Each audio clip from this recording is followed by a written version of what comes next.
cruz donde al fin se abrió la puerta del cielo y al Padre pude llegar en real adoración. Si fue en la cruz que pude ver la condición de mi alma, lo lejos que me hallaba de su perfecto amor. Si fue en la cruz que el Salvador me dio su amor y vida para siempre. Si fue en la cruz que él canceló todo deber que condenaba mi ser. Si fue en la cruz que el Salvador me dio su amor y vida para siempre. Si fue en la cruz que canceló todo deber que condenaba mi ser.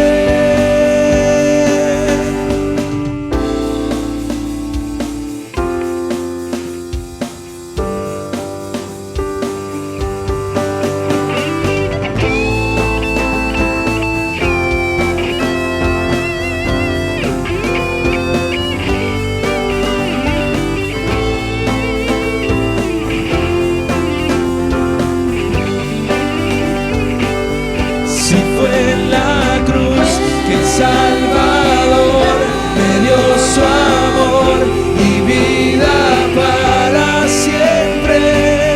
Si fue la cruz que él canceló todo deber que condenaba mi ser. Si fue la cruz que el Salvador me dio su amor y vida para siempre. Si fue en la cruz, él canceló todo deber que condenaba mi ser. Fue en la cruz, fue en la cruz.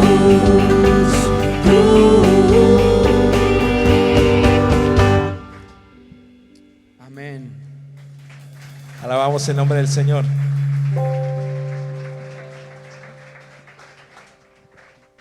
El salmo que está guiando esta mañana el servicio al Señor es el Salmo 130. Y quisiera estar en este tiempo de oración de confesión, meditando en el versículo 4 y 5. Pero en ti hay perdón para que seas temido.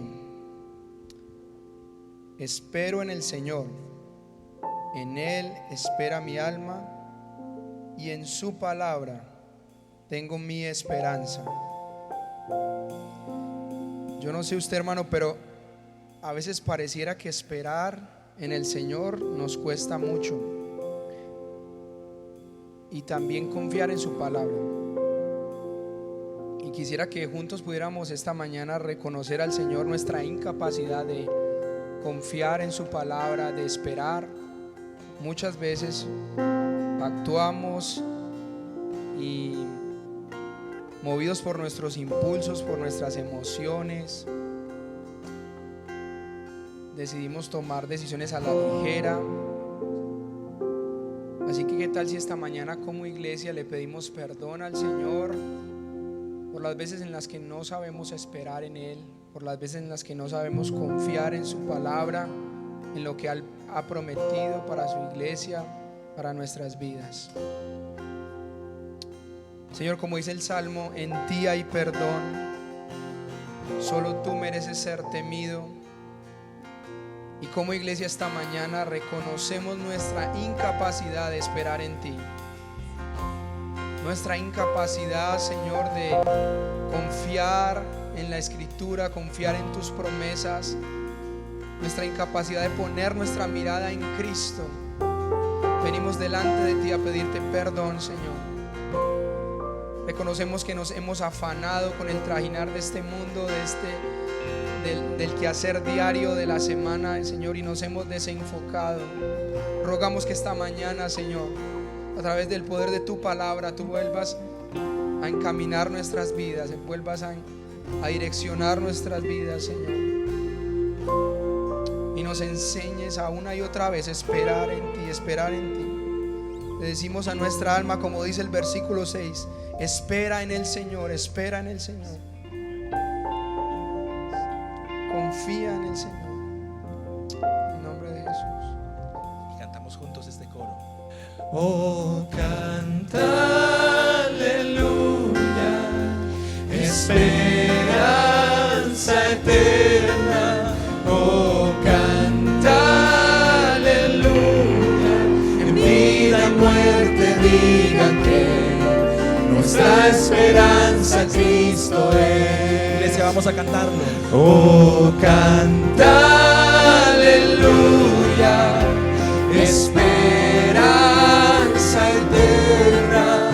Oh, canta, aleluya, en vida y muerte digan que nuestra esperanza Cristo es.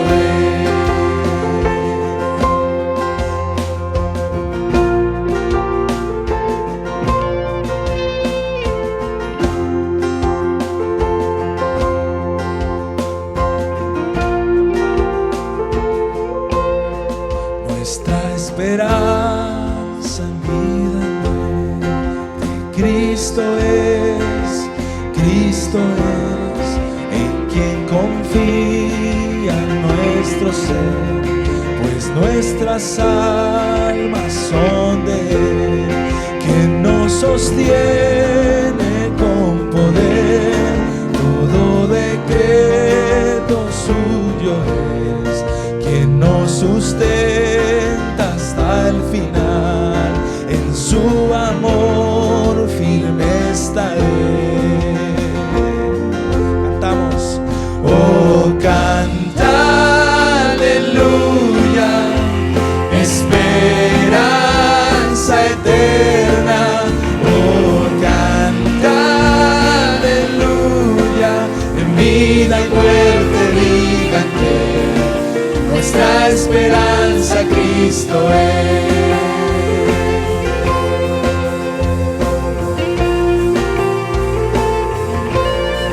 Qué gran verdad, paz nos dará. Bueno es Dios,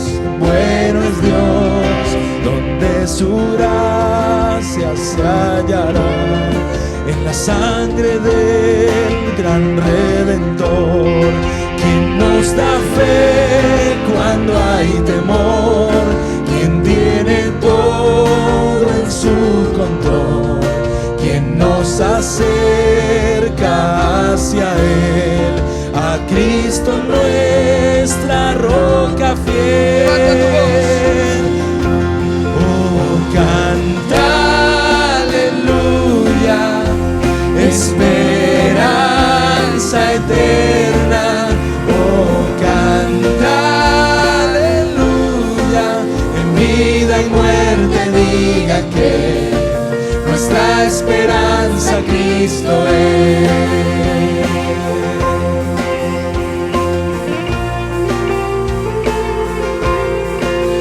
Y al morir yo cantaré, vive Él, y en recompensa le veré, vida eterna hay en Él, y levantado yo seré, ya sin pecado estaré, y el gozo no terminará, con Cristo siempre estaré. Oh, canta, aleluya,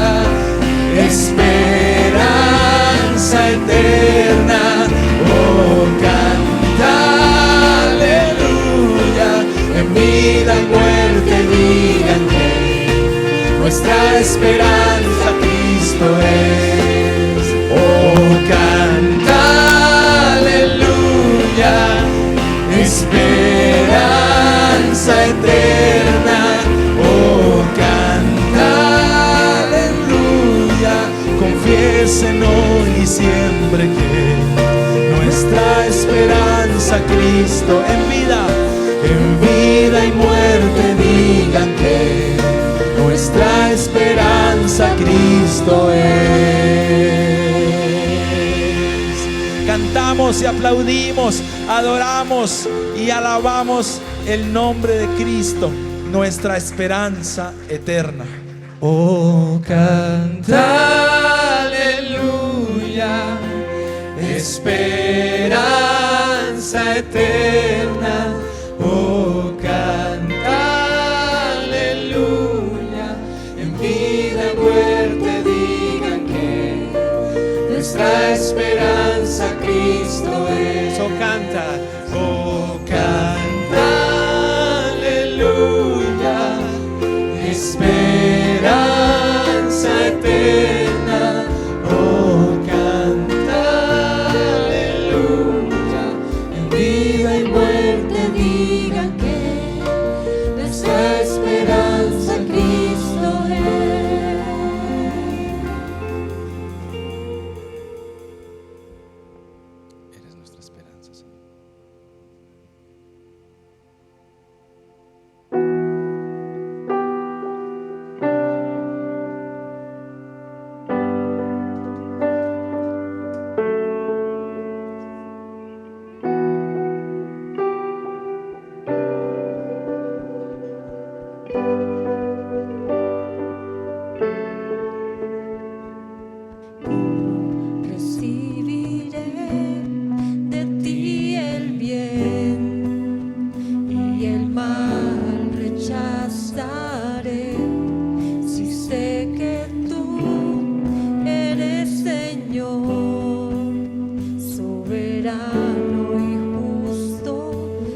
mis ojos solo en ti, en lo eterno, en el cielo. La aflicción de este mundo jamás se compara a la gloria que ha de venir. Vivir es Cristo, vivir es Cristo, vivir es Cristo, vivir es Cristo. Bendito sea el nombre del Señor en todo tiempo. Se haga tu perfecta voluntad en mí. Trae gloria a tu nombre a través de mi aflicción. Dame tu gracia para ver que vivir es Cristo.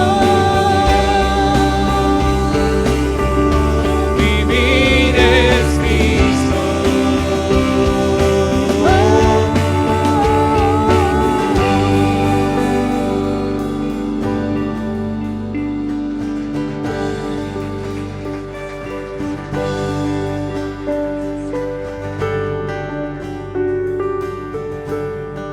Aló. Sí. Bendito sea el nombre del Señor y que se haga la voluntad de Él en mi vida y en la de cada uno de ustedes. Amén. Bueno, podemos tomar asiento. Le damos gracias al Señor por darnos la oportunidad de poder alabarlo y bendecirlo como comunidad. Y bueno, a lo largo de esta semana nos hemos encontrado con varias necesidades de oración, especialmente pidiendo por la salud de varios hermanos. Acá iniciamos con Cristina, que estuvo hospitalizada, la mamá de nuestro hermano Andrés. Samuel Salgado también tuvo un accidente. Ligni estaba pasando por unos episodios de depresión. Oliva, Laura, Gladys, Patricia, nuestra hermana Marcela Giraldo, Jesús Tobón y nuestro hermano Humberto también. Le preguntaba ahora a su hija cómo seguía y todavía está bastante afectado. Entonces le pedimos al Señor por todas estas peticiones de oración, que en su mayoría son pidiendo por la salud de cada uno de ellos, y que el Señor nos ayude y que lo haga milagrosamente en su misericordia y en su amor. En el verso 5 dice: espero en el Señor. En nuestra liturgia de hoy del Salmo 130, en el verso 5, espero en el Señor. En Él espera mi alma, y en su palabra tengo mi esperanza. Mi alma espera al Señor, más que los centinelas a la mañana. Sí, más que los centinelas a la mañana. Vamos a orar. Señor, te damos gracias por poder venir a ti, Señor. En este momento de oración pastoral podemos recurrir a ti. Tú eres nuestro refugio, Señor. Esperamos en ti, Señor, como dice esta palabra, Señor, y seguimos poniendo en tus manos las necesidades de cada uno de nuestros hermanos, Señor, que han pedido oración, y aún los que no lo han hecho, Señor. Tú conoces esas necesidades. Venimos ante ti, Señor, porque en ti espera nuestra alma. En ti está nuestra esperanza. Te necesitamos, Señor. Bendecimos tu nombre, Señor, y pedimos por cada uno de estos hermanos. Ayúdalos, Señor, sánalos, levántalos, Señor. Gracias, Señor. Bendecimos tu nombre y te damos muchas gracias y esperamos en ti.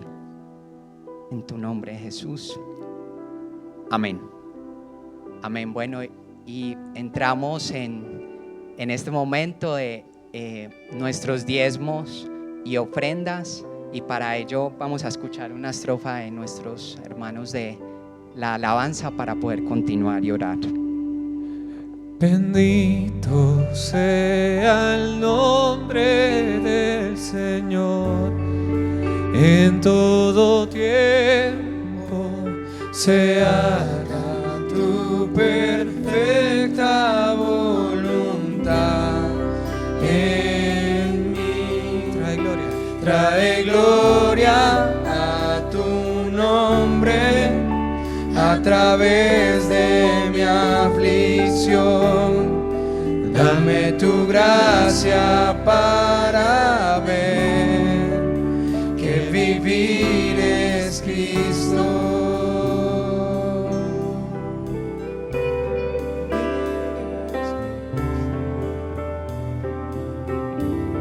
Bendito, bendito sea el nombre del Señor, en todo tiempo se haga tu perfecta voluntad en mí.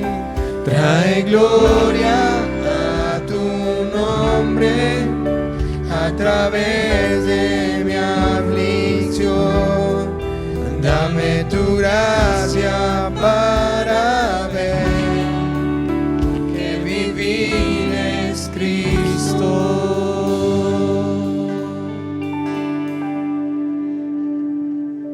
Dice en la palabra de Dios que cada uno dé como propuso en su corazón, no de mala gana ni por obligación, porque Dios ama al dador alegre. Señor, gracias por todo lo que nos entregaste a través de esta semana, Señor. No solo el dinero que nos entregaste, que hace parte de ello también, pero todo lo que nos diste, la enseñanza, Señor, de cada situación, de cada circunstancia que nos entregaste, el amor y tu gracia inmerecida, Señor, que vemos en cada momento de parte tuya. Gracias, Señor. Bendecimos, Señor, estos diezmos y estas ofrendas que han sido entregadas, Señor, y aún te pedimos, Señor, por ese que no pudo entregar, Señor.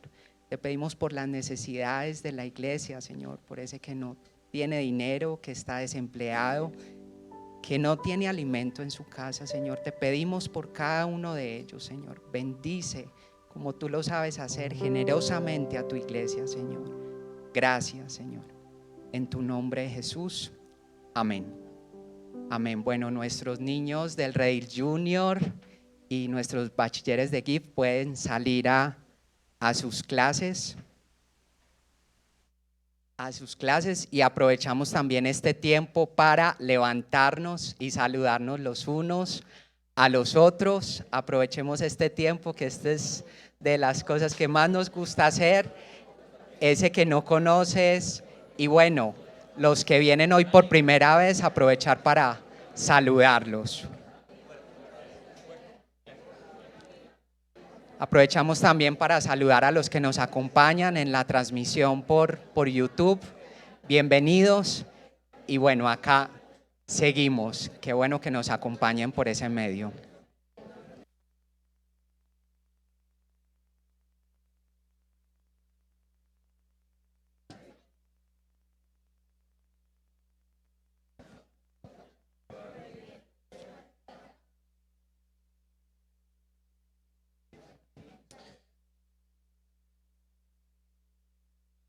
Bueno, sean todos bienvenidos y también damos un saludo muy especial a aquellos que están visitándonos hoy por primera vez. Queremos que ustedes se sientan como en casa, que disfruten de este tiempo y disfruten de la comunión que tenemos en la iglesia al ser hermanos en la fe. Y también pedirles que al final, cuando se les indique, nos dejen saber para darles un detallito de esta su primera visita a esta congregación. Bueno, hermanos, con los buenos días pasamos un momentico de anuncios, unos anuncios importantes para que tengamos muy presentes y podamos vincularnos a estas actividades. El próximo sábado, que es 18 de marzo, van a ocurrir dos cosas aquí en la iglesia. En la mañana estaremos en un tiempo de oración por familias.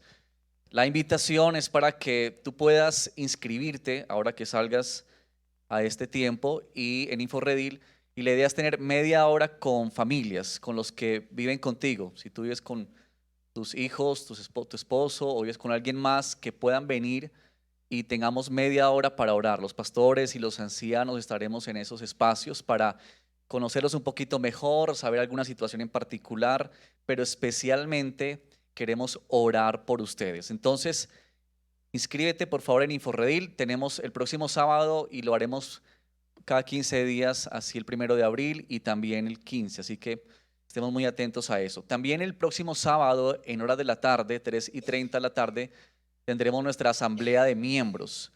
Todos los que son miembros de la iglesia, recordemos que este es un compromiso que adquirimos y es muy importante nuestra participación. Entonces, lo haremos en esta oportunidad un día sábado y ese es un espacio también, pues además de adelantar temas importantes de la iglesia, también estrechar nuestra amistad y fraternidad. Así que, por favor, apartemos ese tiempo.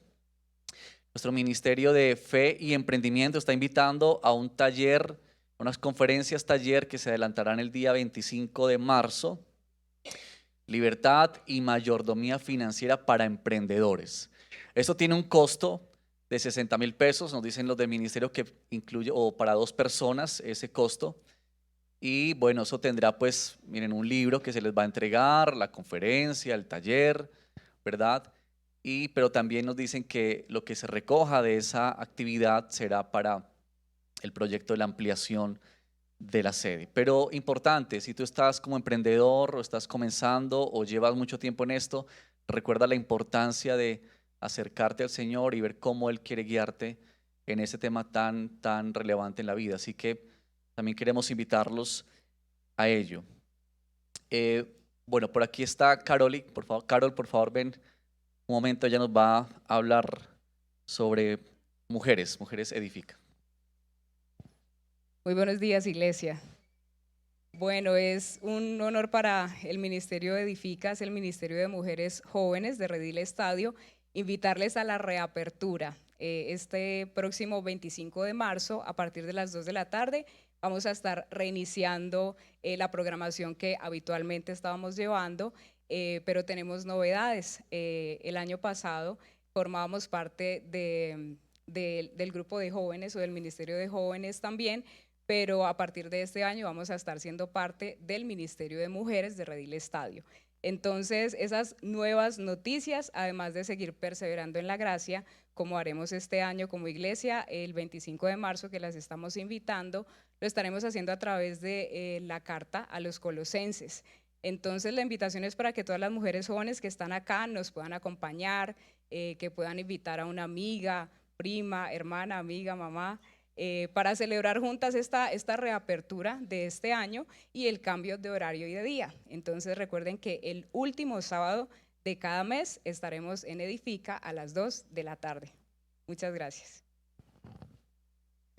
Gracias, Carol. Bueno, ahí están algunas actividades para que estemos ahí sumándonos y participando, oportunidades de ser edificados y crecer en la iglesia. Esto último es mencionarles sobre lo que está sucediendo con la ampliación de nuestra sede. Queremos cada domingo como dar un pequeño reporte de lo que está ocurriendo. Ustedes pueden ver aquí en su pantalla cómo este termómetro está indicando qué está pasando en el asunto financiero, por lo que estamos orando al Señor y estamos pues muchos comprometiéndonos, pero si ustedes pueden notar, eso ha subido en los últimos días. Y queremos dar gracias al Señor y gloria a Él porque hemos llegado al 50% de lo que es el proyecto o la meta, ¿cierto?, de esta ejecución. Nosotros estamos tan agradecidos con el Señor y los que venimos pues más, digamos, en la semana, tenemos la oportunidad de ver cómo está avanzando la obra. Y cada vez que uno abre esa puerta, yo no sé, yo experimento como esa alegría de ver que algo más está sucediendo, como que ya al comienzo mucho desorden y cosas, pero ya uno comienza a ver que hay algo de orden y se comienza a ver más la construcción y queremos dar gracias al Señor por eso. Estemos orando, hermanos, por favor. Oremos por esto, que el Señor nos siga bendiciendo, que el Señor bendiga nuestras finanzas, pero que también nos dé el gozo y la alegría de sumarnos a esto generosamente. Nosotros para eso nos hemos sumado en promesas de fe, y si alguno de ustedes todavía no lo ha hecho, quizá ha venido orando al Señor, ha estado pensando en estas últimas semanas qué cantidad comprometerse. Bueno, recuerden que aquí están los facilitadores, ellos tienen unos sobres ahí en sus manos que ustedes pueden levantar su mano y pedirlos si lo requieren, pero pedirles que ahí hay 2 papelitos y ustedes pueden colocar y llenar el valor que Dios ha colocado en tu corazón y las fechas, y eso lo hacemos como un acto de fe, pero también de gratitud al Señor para sumarnos en este proyecto. Bueno, hasta aquí los anuncios. Quiero invitar al pastor Diego, que va a compartirnos la palabra, pero antes, pues, un momento también especial. Bueno, muchas gracias. Muchas gracias. Muy buenos días. Bueno, ahí está con nosotros Rebeca, que viene con Abigail, Natán, sus hermanitos, y con su papá Román y Leonela. Una alegría tenerlos por acá. Hoy vamos a tener la presentación de la bella Rebeca. ¿Y cómo? Primo Mateo. Ah, y el primo Mateo. Muy bien, Mateo.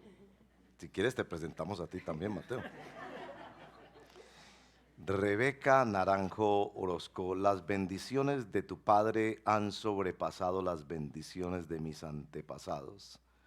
Hasta el límite de los collados eternos, sean ellas sobre la cabeza de José y sobre la cabeza del consagrado de entre sus hermanos. Génesis 49, 26.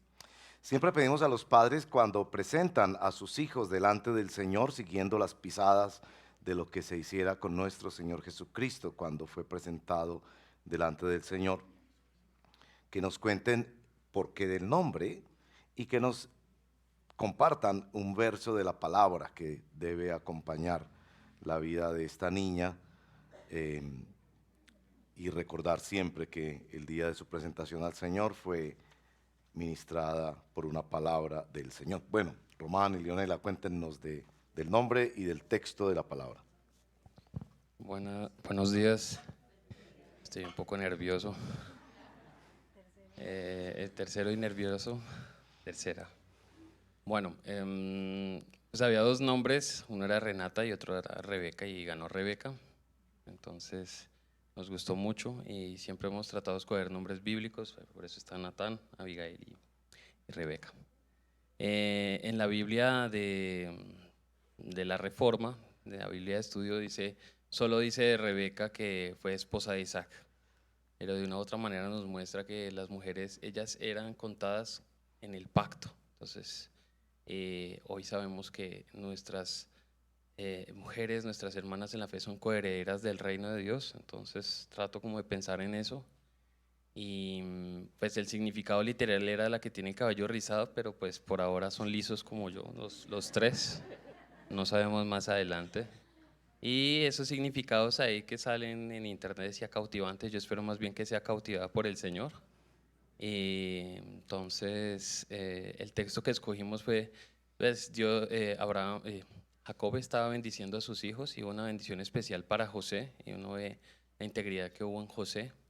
Entonces quería recordar esas palabras, como cómo bendeciría yo a un hijo, y Jacob nos enseña mucho, y este texto fue el que escogimos, y el anterior también dice que el 25, que las bendiciones del Señor son mejores, y al final será como bendiciones del seno materno.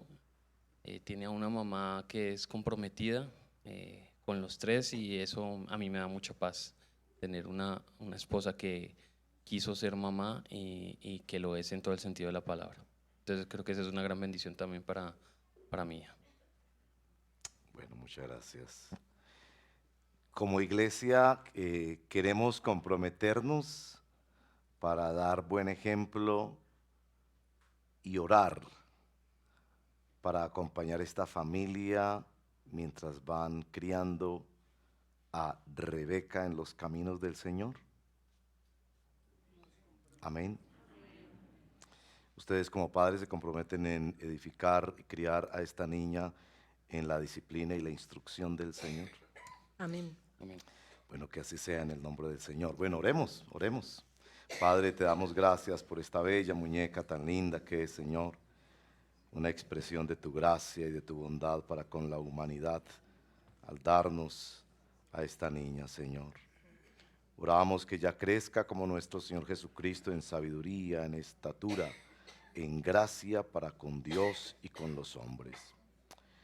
Señor, te pedimos que a esta familia, amada familia, los bendigas dándoles todo lo que ellos necesitan para que esta niña crezca en bendición. Dale los recursos emocionales, espirituales, económicos, físicos, mentales para ayudarlos, Señor, en esta tarea tan delicada que nos hace humillarnos en tu presencia a todos los padres de familia, día y noche. Bendice esta amada familia y así los bendecimos en el nombre del Padre, del Hijo y del Espíritu Santo. Amén. Bueno, muchas gracias. Amén. Muchas Qué gracias. lindo, muchas gracias. Bueno, ahí estamos, la iglesia va creciendo, ¿no? Y entonces,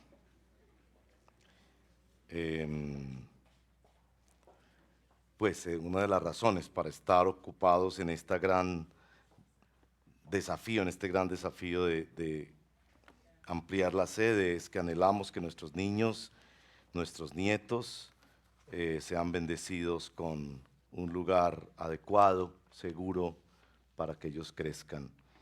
Y que cuando nosotros partamos, nuevas generaciones puedan ser bendecidos por la enseñanza de la palabra del Señor. Muchas gracias. Bueno, seguimos en nuestra serie del libro de Hechos, hasta lo último de la tierra, y vamos en esta ocasión al capítulo número 7 del libro de Hechos. Leeremos el final del capítulo 7, que para que nos ubiquemos un poco corresponde a la reacción que tuvo el Sanedrín, el concilio, la sumatoria del liderazgo principal de Israel allí en Jerusalén, su reacción a la prédica de este diácono de la iglesia, seguramente joven, que se llamó Esteban. Leamos en el nombre del Padre, del Hijo y del Espíritu Santo la santa palabra de Dios. Hechos capítulo 7, verso 54. Al oír esto, se sintieron profundamente ofendidos y crujían los dientes contra él.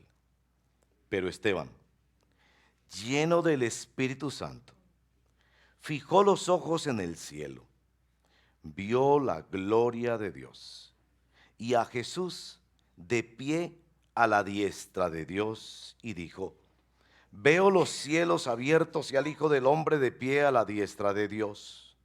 Entonces ellos, los líderes del Sanedrín, gritaron a gran voz y tapándose los oídos se lanzaron a una contra Esteban, echándolo fuera de la ciudad.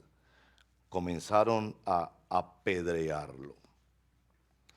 Y los testigos pusieron sus mantos a los pies de un joven llamado Saulo. Y mientras lo apedreaban, Esteban invocaba al Señor y decía: Señor Jesús, recibe mi espíritu. Cayendo de rodillas, clamó en alta voz: Señor, no les tomes en cuenta este pecado. Y habiendo dicho esto, durmió, murió. Esta es la palabra del Señor. Y yo quiero leerla de nuevo, ya que es un texto breve, haciéndoles notar un aspecto de este pasaje que beneficia especialmente a los que tengan ahí en su equipo móvil el texto bíblico, o quienes traen su Biblia de papel. A mí me gusta más la Biblia de papel, para ser sinceros, y pueden ver allí como en una fotografía el texto. Noten versos 54 al 56, o al 57, ocurre en un lugar que es en el mismísimo centro de Jerusalén, en el concilio, el Senado de la República de Israel. Y el verso 58 en adelante ocurre afuera de la ciudad de Jerusalén. Leamos de nuevo. Al oír esto, se sintieron profundamente ofendidos y crujían los dientes contra él, contra Esteban. Pero Esteban, lleno del Espíritu Santo, fijó los ojos en el cielo, vio la gloria de Dios y a Jesús de pie a la diestra de Dios y dijo: veo los cielos abiertos y al Hijo del Hombre de pie a la diestra de Dios. Entonces ellos gritaron a gran voz y tapándose los oídos se lanzaron a una contra él. Echándolo fuera de la ciudad, comenzaron a apedrearlo. Y los testigos pusieron sus mantos a los pies de un joven llamado Saulo. Mientras lo apedreaban, Esteban invocaba al Señor y decía: Señor Jesús, recibe mi espíritu. Cayendo de rodillas, clamó en alta voz: Señor, no les tomes en cuenta este pecado. Y habiendo dicho esto, murió. Señor, esta es tu santa palabra. Ayúdanos cuando leemos textos como estos, nos sentimos profundamente confrontados por cómo nosotros vivimos en la antesala de la muerte, cómo estamos dispuestos a dar nuestra vida por ti, cómo estamos listos para no superficializar ni negociar el evangelio ante esta generación, como en medio del profundo dolor de un martirio, mientras se es apedreado, este siervo solo te ve a ti y solo clama por perdón por sus propios verdugos.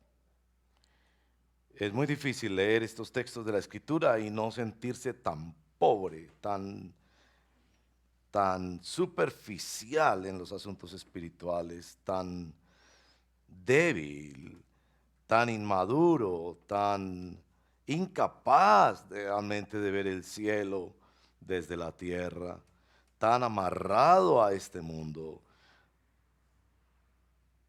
Te pedimos que por la gracia de tu Espíritu Santo, ninguno de nosotros salga de aquí sin que su ser profundamente sea atravesado por esta palabra, espada de dos filos, poder del Espíritu de Dios para cambiarnos por dentro. Te lo pedimos en el nombre de Jesús, nuestro Señor. Amén. Bueno, hasta aquí en los capítulos que hemos estudiado del libro de Hechos hemos visto que el cristianismo es un movimiento, primero, de oración, capítulo 1, segundo, del Espíritu Santo, capítulo 2, tercero, centrado en la persona de Cristo, ¿no? En milagros, capítulo 3, un movimiento de unidad y de una unidad costosa y gozosa, capítulo 4, de santidad, capítulo 5, de servicio, capítulo 6, y en este capítulo 7 observamos en particular en este texto que es un movimiento de conversión. Conversión. La doctrina de la conversión es una de esas cosas olvidadas en la iglesia de nuestro tiempo. Poco se habla de la conversión, del hecho de que el cristianismo se sustenta en una acción sobrenatural de Dios. El cristianismo no es un asunto de principios y valores, de sumémonos a una iglesia y participemos de una liturgia o de un culto. El cristianismo es esencialmente una acción sobrenatural de Dios que cambia y convierte los corazones. Ahí hay que decirlo, la iglesia no busca establecerse en el mundo. La iglesia no busca un cambio social, sino uno del corazón, que solo lo hace Dios. Hay subproductos de esa conversión. Claro, cuando un político se convierte, cuando un cristiano convertido entra a la política, cuando un profesional o una persona en cualquier oficio, trabajo, un conductor, un albañil, un ama de casa se convierte, por supuesto, hay un efecto sobre su entorno, pero el cristianismo no es un movimiento de cambio social. Nosotros no buscamos convertir a Colombia. Nosotros oramos y predicamos para que Dios convierta un corazón a la vez, así como Él convirtió el suyo y el mío. La conversión es la doctrina bíblica de la regeneración, del nuevo nacimiento, lo que se le dijera a Nicodemo en el capítulo 3 del libro de Juan. Muy importante esta doctrina, pero es claro en el libro de Hechos que para la conversión Dios usa la predicación de la iglesia, la locura de la predicación. La predicación no solo es una locura porque exhibe a Cristo y a este crucificado, la predicación también es una locura porque pretende una cosa que la predicación en sí misma no puede conseguir, que solo Dios puede hacer, y es la conversión de los corazones. Si usted está entendiendo lo que le estoy diciendo, usted lo está entendiendo porque adentro de usted pasó una cosa que nadie pudo hacer, ni usted mismo, y solo lo hizo Dios, que fue cambiar su corazón de ir en contra y de espaldas a Dios y volverse a Cristo en arrepentimiento y fe. Y si usted no entiende lo que le estoy diciendo, usted debe correr a Cristo y pedirle que por favor convierta su corazón. Por eso nuestro texto, nuestra exposición hoy se llama la conversión del más duro, y ese más duro puede ser usted. Pero aquí está lo paradójico de este texto. A mí me encanta decir eso, que cuando yo estudio un pasaje de la Biblia, yo busco dónde está la paradoja, la cosa que es como incomprensible. Y aquí está lo paradójico de este texto. Si Dios usa la predicación de la iglesia como un instrumento para que Él a través de ese instrumento haga esa cirugía del corazón que solo Dios puede hacer, llamada conversión, ¿por qué Dios permite que maten al mejor predicador que tuvo la iglesia primero? Final del capítulo 6 dice que fue llevado a la sinagoga de los libertos, una sinagoga por demás famosa en aquellos días, y los líderes religiosos no podían contra la elocuencia de Esteban, contra el poder de Esteban y la plenitud que este hombre tenía en el Espíritu Santo. Entonces uno dice, ¿por qué? Si, Señor, todo lo que nosotros tenemos es la predicación, ¿por qué permites que maten al mejor predicador que tenía la iglesia? En el caso de Pedro, su primer sermón fue el mejor. En el caso de Esteban, su primer sermón fue el último. Y quiero ir por este pasaje de la Escritura para responder un poco esa pregunta, y la vamos a responder con 3 expresiones brevecitas. Yo creo que necesitamos ver en este texto lo trágico, porque este texto describe una tragedia. Debemos ver en este texto también lo glorioso, porque este texto describe la gloria de Dios. Y debemos ver también en este texto lo esclarecedor, lo luminoso que es este texto para nosotros hoy en día. Primero, lo trágico. Esta es una situación sombría que no podemos entender, solo podemos aceptar. ¿Por qué el pueblo de Dios hizo esto? Claramente la narración bíblica nos cuenta que es asesinado por los líderes del Sanedrín. No, ellos no lo mandaron a asesinar. Ellos mismos, en un acto de furia, en respuesta a su predicación, lo llevaron fuera de la ciudad y ellos mismos lo mataron a pedradas. El libro de Levítico dice que debe haber un juicio. No hubo un juicio, fue la cosa más injusta, demencial, cruel, bizarra. El mismísimo pueblo de Dios que leía la Biblia, que se sabían el Pentateuco de memoria, que eran los líderes del pueblo de Dios, de Israel, están pensando que le están rindiendo un favor a Dios. De alguna manera, el final del capítulo 7 deja pensar como que los líderes de Jerusalén ganaron. La iglesia fue aplastada. Y el capítulo 8 dice que después de la muerte de Esteban, una gran persecución comenzó y la mayoría de creyentes de esa ciudad tuvieron que huir.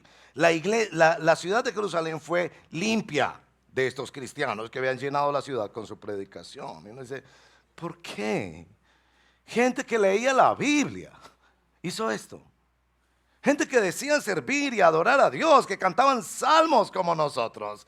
Y pensaron que estaban haciendo algo bueno al apedrear a Esteban. Un siervo joven seguramente que empezó siendo un diácono en la iglesia sirviendo a las mesas. Ahí ya hay todo un ejemplo de liderazgo. Esto es una tragedia, pero es mucho más tragedia cuando usted piensa por qué Dios no hizo nada. En el libro de Hechos está claro que Dios envió ángeles para sacarlos de la cárcel, que los protegió de la furia de ese mismo Sanedrín una y otra vez, que sanó enfermos, que usó sus propias vidas para sanar multitudes de enfermos, que en 2 ocasiones, una a Pedro y otra a Pablo, los usó para resucitar un muerto. Yo no podría pensar, ¿por qué no termina esta historia así? Apedrean a Esteban y después resucita a Esteban. ¿Por qué Dios no hizo nada? Los puritanos, que les he dicho, es la época más luminosa de la literatura cristiana. Ustedes pueden encontrar artículos y libros completos gratuitos en la internet del periodo puritano, siglo XVII y XVIII. Escribieron mucho sobre estos asuntos.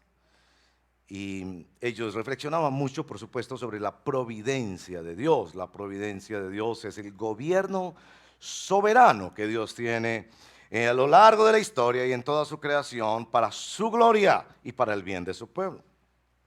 Generalmente nosotros usamos la palabra providencia para cosas que a nosotros nos deleitan y nos llenan de alegría y de bendición. Cuando vemos a Dios orquestando todas las cosas para que se diera ese trabajo o esa sanidad o ese crecimiento de la iglesia o esa provisión, y nosotros decimos, ¡oh, la providencia de Dios! Pero los puritanos hablaron también de las providencias amargas de Dios. Cuando pasan cosas que nosotros no entendemos ni el por qué ni el para qué. Ahora, a veces entendemos el por qué Dios nos quitó el trabajo, a veces entendemos el para qué Dios nos quitó la salud, pero en este caso Esteban no entendió ni el por qué ni el para qué.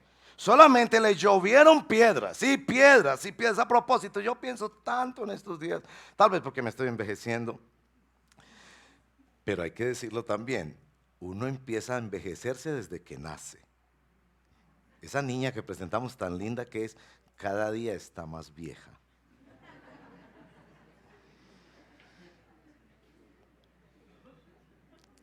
Cada vez pienso más y más sobre la muerte.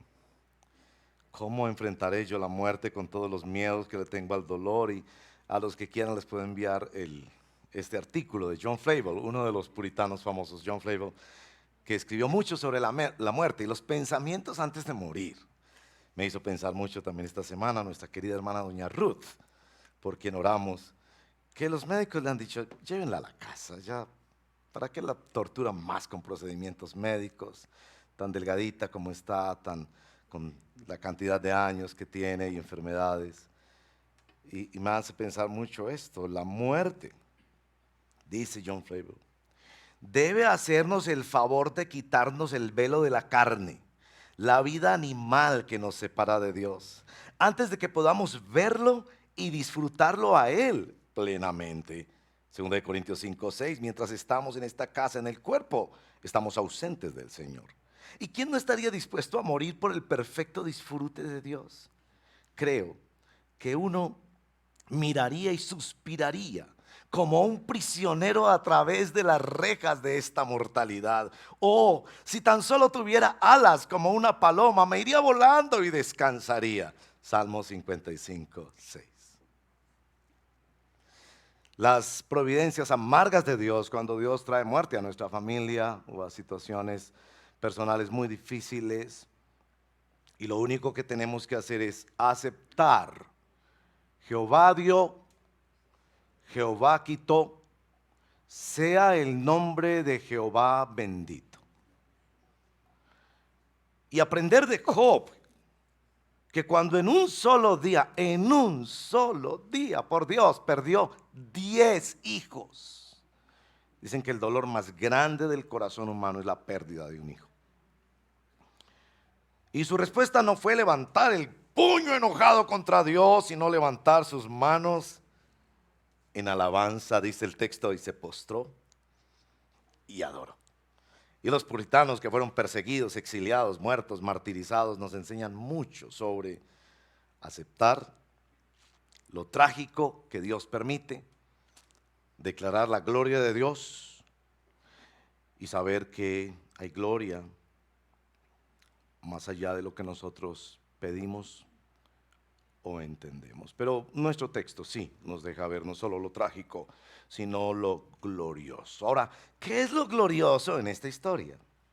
El relato del martirio de Esteban. ¿Qué es lo glorioso? Y ustedes dirían, lo glorioso es que Esteban vio la gloria de Dios y al Hijo de Dios. Y yo les diré, sí, tienen razón, pero hay algo más glorioso.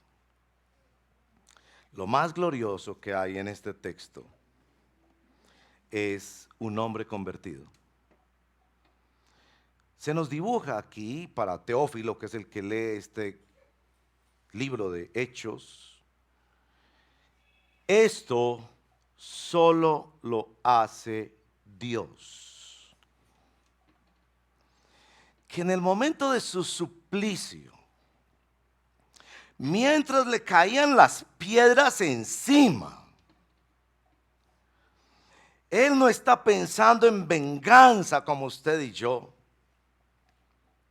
sino que ve la gloria de Dios. Es que no está en un culto un domingo por la mañana, con esta música extraordinaria que cantamos, con letras maravillosas que inspiran nuestros corazones, y con el abrazo del hermano, el cafecito lleno de cariño, la alegría de vernos y ayudar. No, le están lloviendo piedras y ve la gloria de Dios.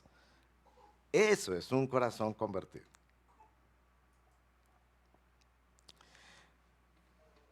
Y mientras le caen las piedras de la vida encima y muere asesinado vilmente, perdona.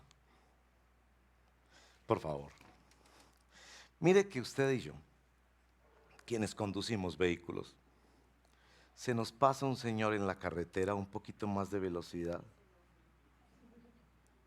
y desatamos la furia, decimos toda clase de obscenidades, lo maldecimos, le deseamos lo peor, esperamos a ver si se choca, a ver cuándo se choca, a ver cuándo se choca. Y puede ser que ese pobre señor sencillamente iba para el hospital porque lo acaban de llamar, que su nieto o su pariente está entrando por urgencias. Mientras este hombre le caen las piedras encima, dice la frase, escuche esto, la frase más importante cuando usted perdona a una persona. Esto es teología del perdón. Señor, borre eso de su libro. No le tenga en cuenta a esta persona eso. Porque implica no solo mi perdón a esa persona, sino pedirle a Dios que perdone a esa persona. ¿Me hago entender? La teología del perdón que hay aquí es una cosa extraordinaria. Porque usted y yo muchas veces perdonamos, sí, bueno, yo lo perdono, pero nos quedamos en el rincón esperando a ver cuando le cae el rayo del cielo encima para que aprenda. Lo glorioso de ver un corazón convertido, porque la conversión verdadera se conoce en medio de la crisis. Yo sé que a mí me alegra mucho cuando yo veo a una persona levantando las manos, adorando al Señor. Está bien, eso es positivo, ¿verdad? O llega con su Biblia, el Señor lo bendiga. Y este tremendo nunca había dicho el Señor lo bendiga en su vida.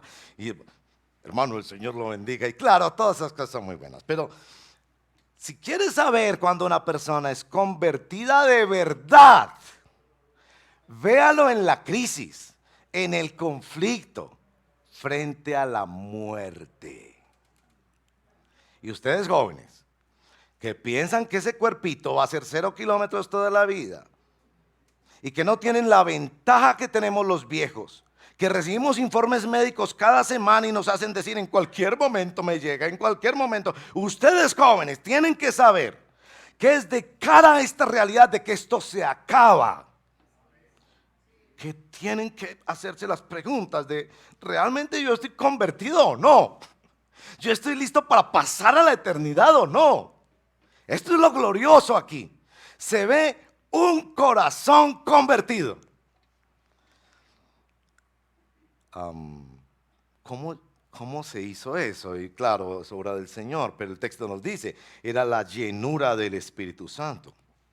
Él ha prometido que en el peor momento de nuestras vidas, Él nos va a asistir, y así como cantábamos hoy, nuestra bendita esperanza de que la gloria del futuro, del cielo que nos es prometida y asegurada por la obra de Cristo, no se compara con las aflicciones que han de venir.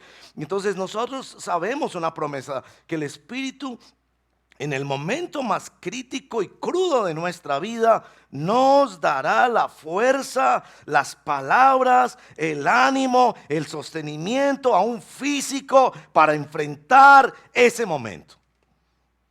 Pero también debemos decir es que él era un diácono. La palabra diácono quiere decir siervo.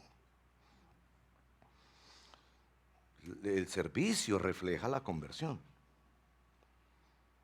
Por ahí uno va sabiendo, es decir, ¿cómo sé si soy convertido? Dios me ha dado vocación de servicio. Si estoy sirviendo, estoy pensando no en mi propio beneficio y en consumir cosas para mí. Estoy buscando cómo ayuda a otras personas. ¿Cómo ayuda a otras personas? Ahí veo la bendita obra de Dios en un corazón endurecido, ciego, egoísta, como el mío. Y digo, Dios está haciendo algo. No es todas las veces, pero algo está haciendo Dios. Esteban era un siervo. Pero cuando ustedes leen el capítulo 7, este largo discurso de Esteban, tan precioso que es ese discurso, es una predicación histórica, a propósito de los que les gusta estudiar más sobre eso, está basada en 4 grandes personajes: Abraham, José, Moisés y David. Todos los 4, escuche bien, eran mentores históricos de Esteban. ¿Qué personajes son los que lo mentorean a usted en la distancia? En la distancia geográfica o histórica. No me venga con que su mentor es, no sé, ese personaje de la farándula, del deporte. Esteban había escogido muy bien quiénes eran sus ejemplos, sus mentores, sus guías espirituales, quienes les modelaban el verdadero discipulado. Y todos estos 4 personajes, Abraham, José, Moisés y David, eran personas que habían perdido todo, o lo habían entregado todo por Dios. Lea esas historias. Abraham, deja tu familia y vete al lugar desconocido que yo te mostraré. José, traicionado por sus hermanos, vendido como un esclavo en la cárcel, y siguió perseverando porque Dios estaba con él. Moisés, que fue rechazado por los de su casa y 40 años anduvo en el desierto y fue traído por Dios. Personas que lo perdieron todo. David vació, literalmente, vació sus cuentas para darle a Dios. Esto es lo glorioso que nuestro texto nos presenta. Un hombre convertido por Jesús. Porque usted ve en las expresiones, encomiendo, te entrego mi espíritu. Esteban seguramente era un creyente griego, no había estado a los pies de la cruz, no había sido discipulado por Jesús, es una segunda generación de discípulos. Pero los apóstoles le habían enseñado muy bien sobre Jesús.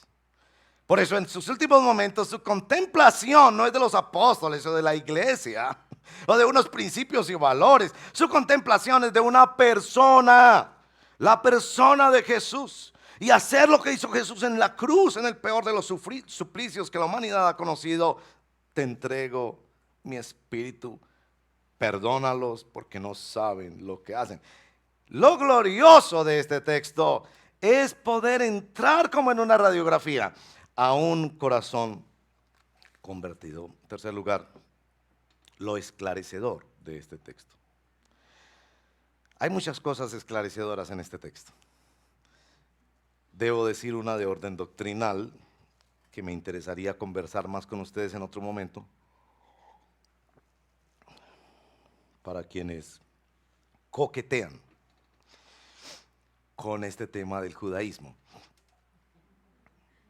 Y entonces piensan que cantar en hebreo, ponerse la kipá, hacer ciertas ceremonias, eso es como otro nivel.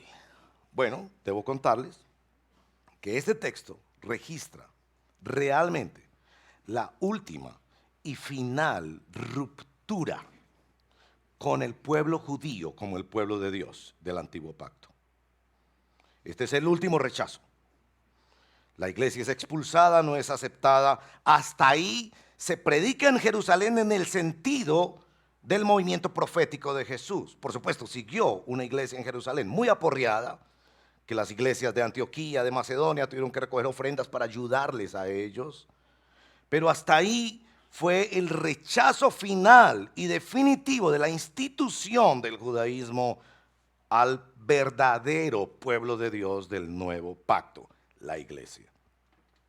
Eso va a ser muy importante para ustedes que piensan que esas ideas judaizantes de mencionar ciertas palabras, ya no llamar a Jesús de una manera sino en hebreo y esas cosas que dan cierto orgullo espiritual, como si eso fuera superior. Aquí hay una ruptura clara y definitiva y de ninguna manera deben permitir a su corazón el orgullo espiritual de pensar que porque tienen un toque de judaísmo en sus vidas, en sus familias, en sus prácticas personales, por eso son superiores. Es claro que el pueblo de Israel rechazó no solo a Cristo sino a la iglesia.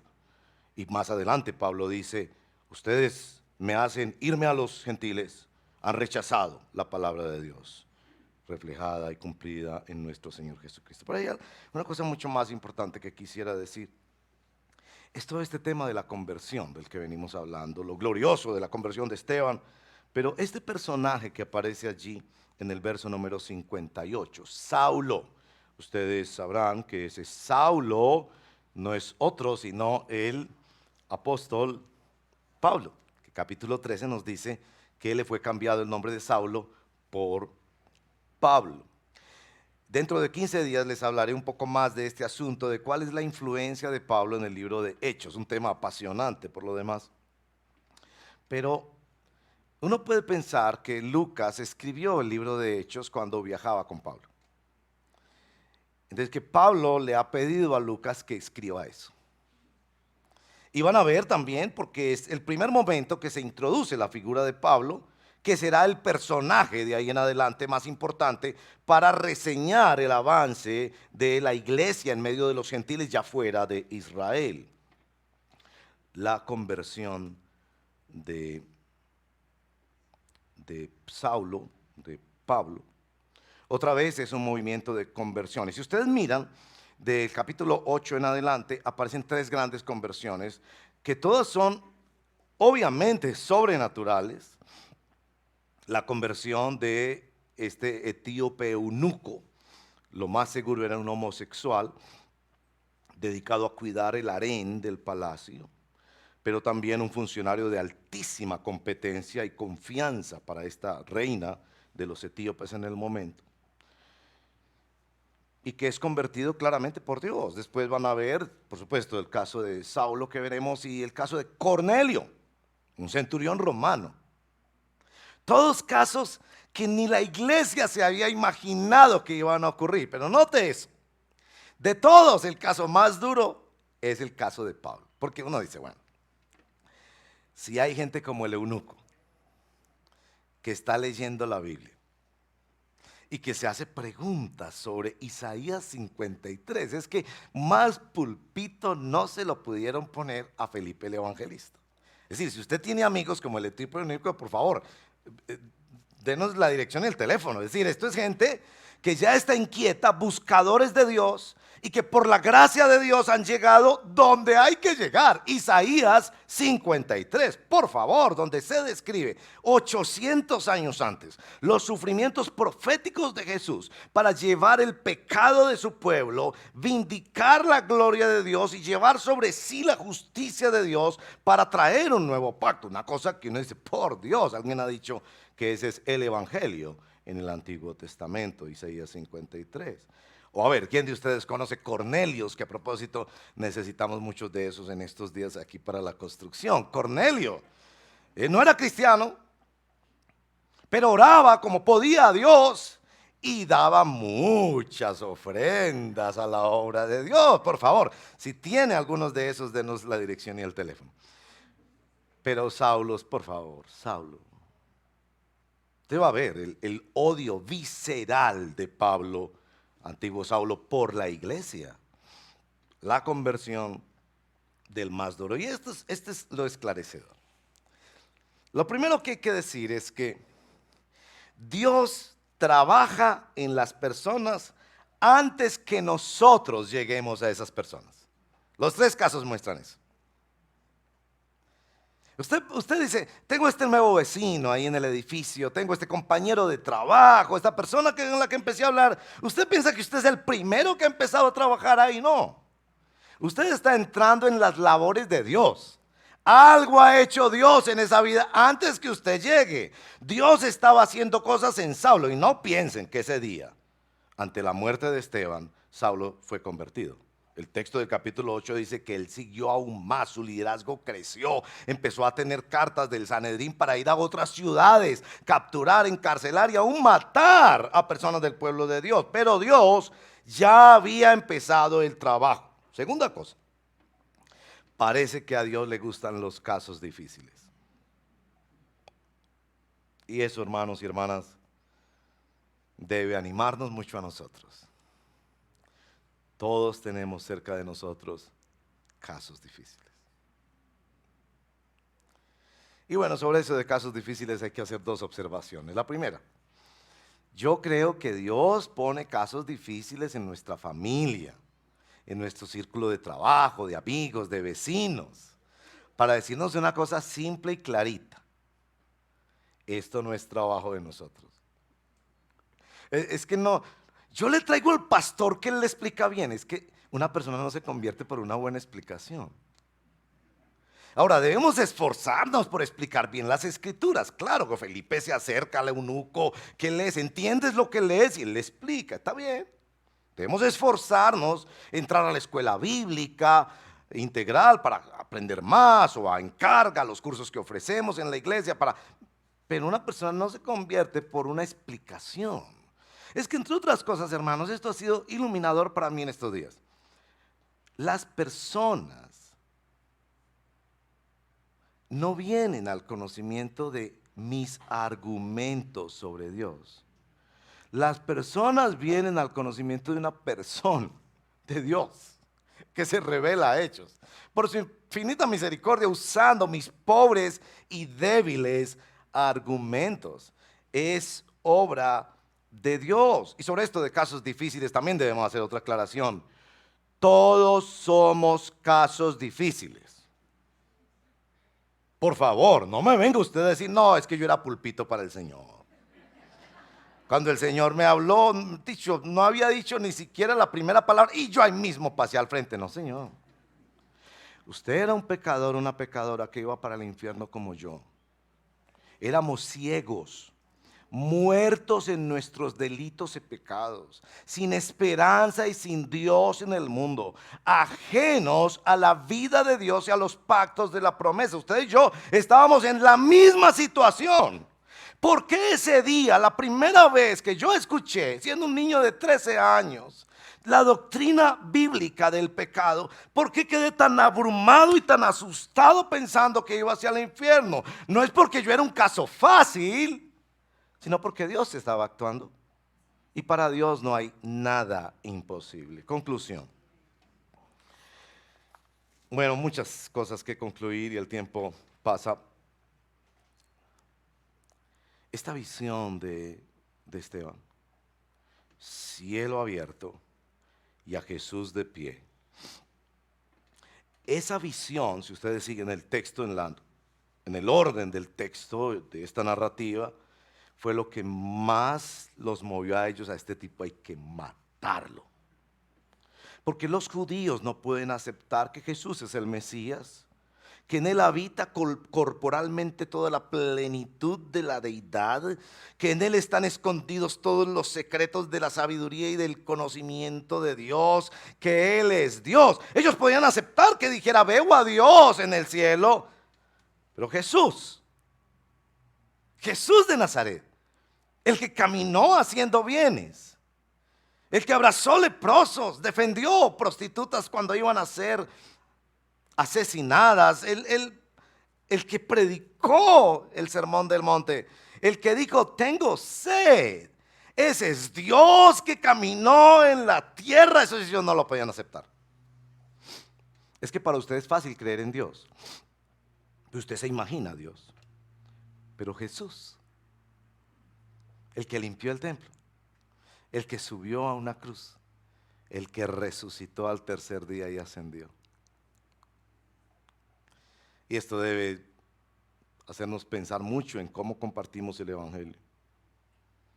En siempre señalar a Jesús y vivir las consecuencias de señalar a Jesús.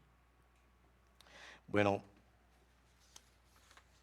sobre este tema de la conversión, unas aplicaciones. Yo tengo aquí la pregunta de cuál es el Saulo en tu vida, ¿ok? Y quiero animarles a que oremos sobre eso, porque yo creo que todos tenemos un Saulo o una Saula.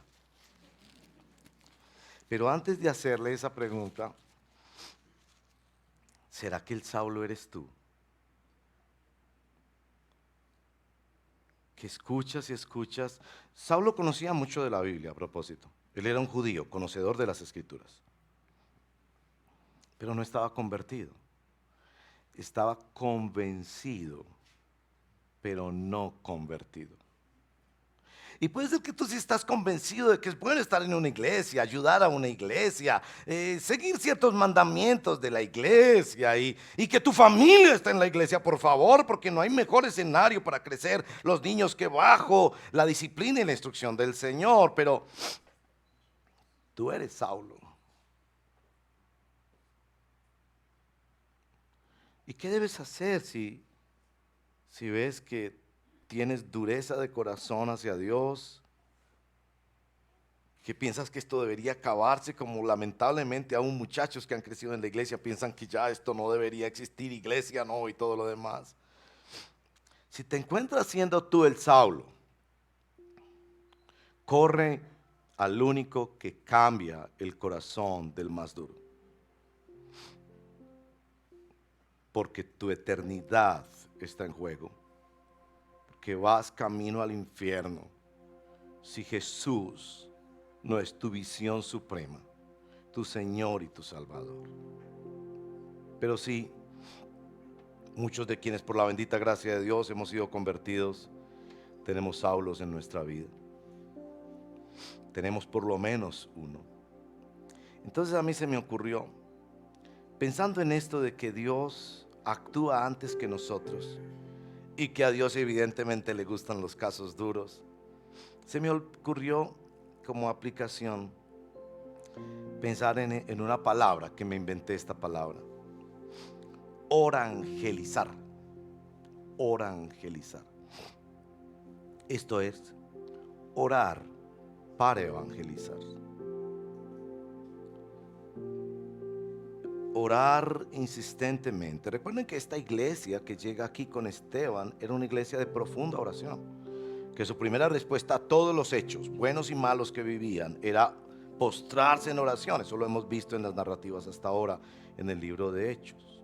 Pero también es por saber que Dios es el que hace la obra y que Dios nos pide participar en su obra a través de la oración.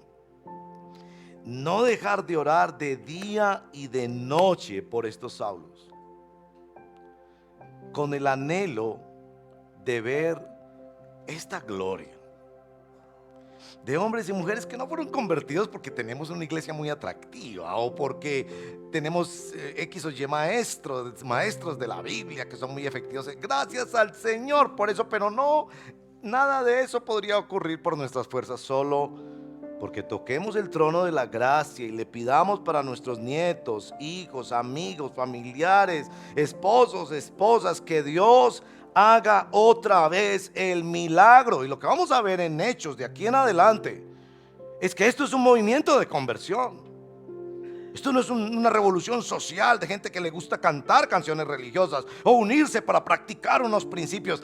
Es un movimiento creado por el poder del Espíritu Santo, el único que cambia profunda y eternamente nuestras vidas. Oremos al Señor que eso ocurra, que siga ocurriendo, que se levanten hombres como Esteban cambiados de corazón y que se toquen los corazones de aquellos que quizás en este momento están siendo una pesadilla para familias, empresas, vecindarios, ciudades, como lo fue Saulo, pero que Dios en su infinita misericordia hace lo que el hombre no puede hacer, que es cambiar sus corazones. Oremos por conversión. Yo sé que tú oras por sanidades. Yo sé que tú oras por milagros de provisión. Sigue orando. Dios es poderoso y hace milagros todos los días. Pues yo quisiera pedirte que en tu primera línea de tu lista de oración por conversión. Y que pongas ahí especialmente tu blanco de oración en esas personas que tenemos en nuestra familia, nuestro vecindario, trabajo, amigos, que decimos: si este es tocado por el cielo, nadie va a poder negar que es tocado por el cielo, y no por la iglesia, argumentos, cosas, sino por Dios, que es el único capaz de cambiar el corazón y el destino eterno de una persona. Oremos. Señor, haznos iglesia de oración, de orangelización. Sí tenemos que seguir predicando, porque tú nos has ordenado ser testigos. Pero no nos dejes caer en el error de pensar que depende de nosotros, de qué tan atractivos, lógicos, argumentativos somos nosotros. Esto es obra tuya, Señor. Solo tú puedes coger a Saulo y convertirlo en Pablo. Solo tú puedes coger a Esteban y dejarnos ver en el filo de su historia humana, al momento de la muerte, un corazón verdaderamente convertido. Por favor, Señor, ayúdanos a hacer iglesia que ora por esto. Que no caigamos en la mentira de que nosotros convertimos a nuestros hijos a través del devocional en casa, de la escuela dominical, de nuestros esfuerzos y enseñanzas de un vivir cristiano. Ellos podrían portarse cristianamente sin ser cristianos de corazón. Y nosotros te pedimos, Señor, que hagas tú la obra, especialmente en nuestras familias que nos cargan tanto, porque sabemos y pasan por nuestra mente en este momento los rostros de estos seres amados, algunos abiertamente de espaldas a ti, otros indiferentes a ti, y uno no sabe cuál de las dos situaciones es peor. Ciegos que no ven el poder del evangelio, que no te buscan a ti, que quieren ser amparados por nuestras oraciones y por las bendiciones que tú nos das, pero que no tienen su destino eterno fijado y seguro. Ten misericordia, Padre, por favor. Levántanos como una iglesia que orangeliza, que amarra la oración a su esfuerzo misionero de llevar el mensaje del evangelio. Haznos esa clase de iglesia, te lo pedimos, que contempla el cielo abierto y que no tiene miedo de tocar el trono de la gracia con las oraciones más atrevidas. En primer lugar, por el cambio eterno de personas que amamos y de muchos otros que tú traes a nuestra vida y que quizás en este momento no les amamos, pero que sabemos que lo que más necesitan en medio de su resistencia y oposición es el poder del evangelio para salvación y para santificación. Te lo pedimos en el nombre poderoso de Jesús nuestro Señor. Amén.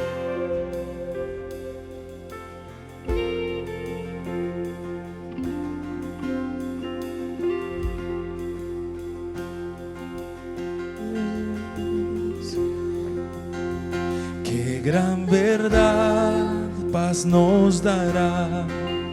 Bueno es Dios,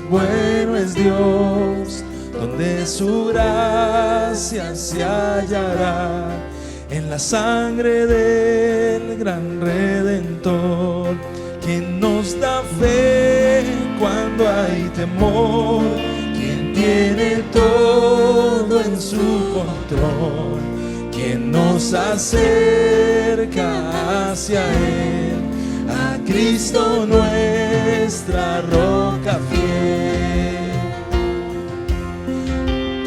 Oh, canta, aleluya, esperanza eterna. Oh, canta, aleluya, en vida y muerte digan que nuestra esperanza Cristo es.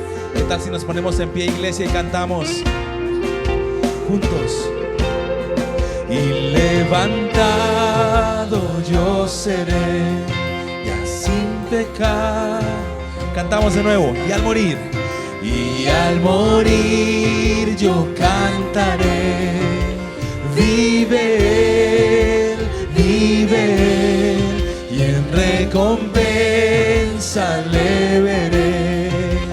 Vida eterna hay en Él. Y levantado yo seré, ya sin pecado estaré, y el gozo no terminará, con Cristo siempre estaré.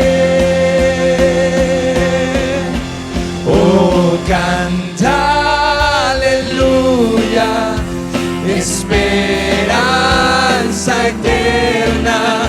Oh, canta, aleluya, en vida y muerte digan que nuestra esperanza Cristo es. Oh, canta, aleluya, esperanza eterna. Oh, canta, aleluya, confiesen hoy y siempre que nuestra esperanza Cristo es. En vida y muerte digan que nuestra esperanza Cristo es. Él es nuestra esperanza, el único que cambia el corazón. Amén. Hermanos, antes de terminar esta celebración, si nos visitas hoy por primera vez, por favor déjanos saberlo. Alza tu mano un momentico y nuestros hermanos van a darte un detalle y queremos compartir unos minuticos más contigo. Solo alza tu mano ahí, alza tu mano si nos visitas hoy por primera vez y ya se van a acercar a ti. Mis hermanos queridos, entonces si la palabra es orangelizar, nosotros seremos orangelizadores, ¿cierto? Entonces, hermano que está al lado suyo, dígale que esta semana el Señor te dé la gracia para ser un orangelizador. Un orangelizador. Hay que practicar la palabra, hay que practicarla. Señor, rogamos que esta semana derrames bendición abundante sobre cada uno de los hermanos en su vida cotidiana. Que podamos anunciarte así con nuestra vida, orando y anunciándote con nuestras palabras y nuestra vida, Señor. Te lo pedimos y que vivamos para la gloria tuya siempre y que veamos tu obra en nuestro corazón y en la vida de las personas que nos rodean y en nuestra ciudad, Señor. En el nombre de Cristo Jesús. Amén. El Señor les bendiga, por favor, salúdense, tomen unos minutos para el café y que tengan una buena semana.